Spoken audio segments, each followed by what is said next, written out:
Hey, thanks for meeting me here again as we continue to go through the book of Proverbs together. Proverbs chapter 7 is where we are. About 10 or 11 years ago, we had this aluminum patio cover installed over our back patio.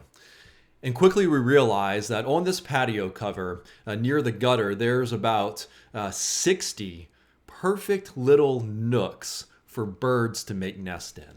And so you could imagine, not long after we had this thing installed, there were tons of birds that flew under our patio and made their nest in our patio cover.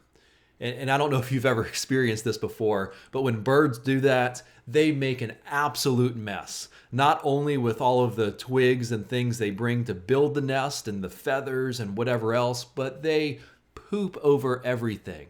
They make a mess of everything, and you can't enjoy your patio furniture because you always have to hose it down and clean it off because it's an absolute mess.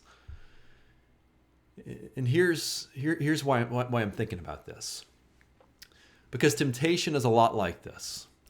I can't stop the birds from flying in my yard, but I can stop them from making a nest in my patio, and I did. I found these little foam plugs and put them in all those holes so the birds could no longer make nest and destroy my patio and poop over everything. And temptation is a lot like that. We can't stop temptation from flying over our heads, but we can stop it from making a nest in our lives, taking root in our lives and pooping over everything. Because that's what sin's going to do. Proverbs 7 is talking about the sin of adultery and the temptation of adultery. And so I don't want to remove that from this text, but what I want to talk to you about today is what we can understand of what this man's being tempted with so that we can understand temptation, whether it relates to adultery, whether it relates to worry, whether it relates to greed or pride or whatever sin that you may be struggling with, and how you can prevent it from taking root in your life and pooping over everything.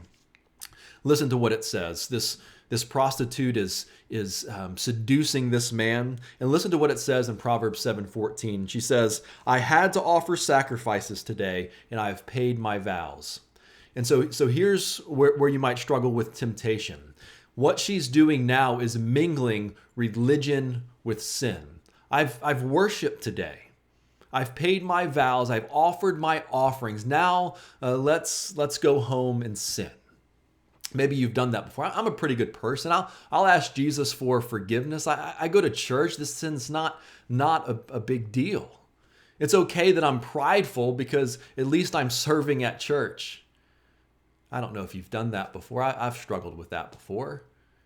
Don't make excuses for your sin or cloak your sin in religion, because as soon as you do, that sin will take root in your life.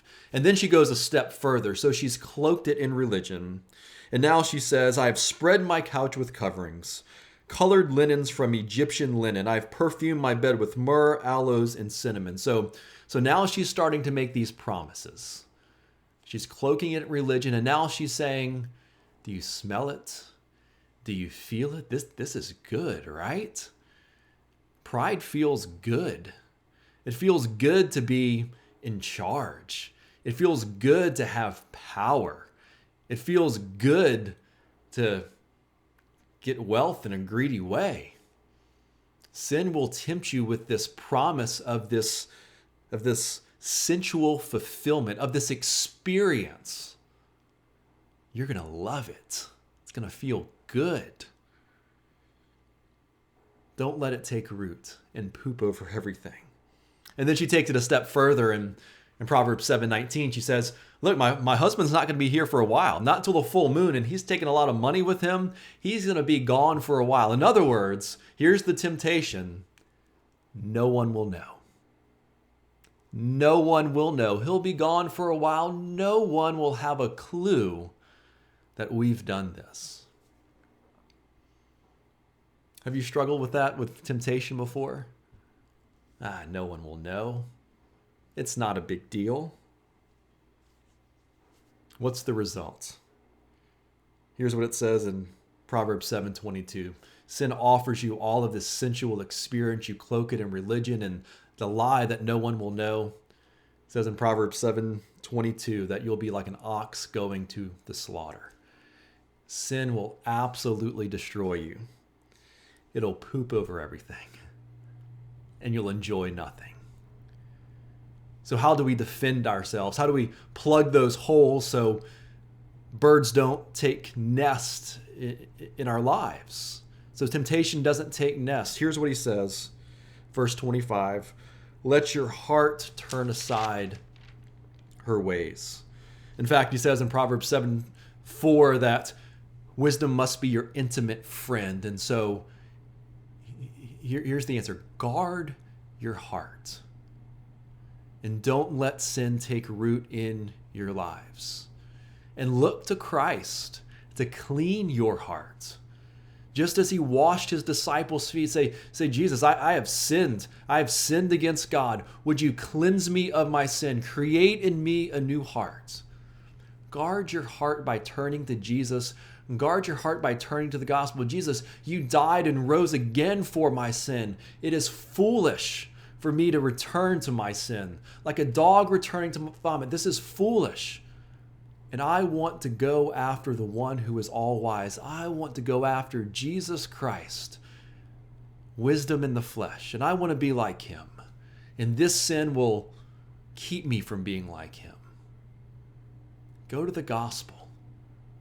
Remind yourself what your sin cost.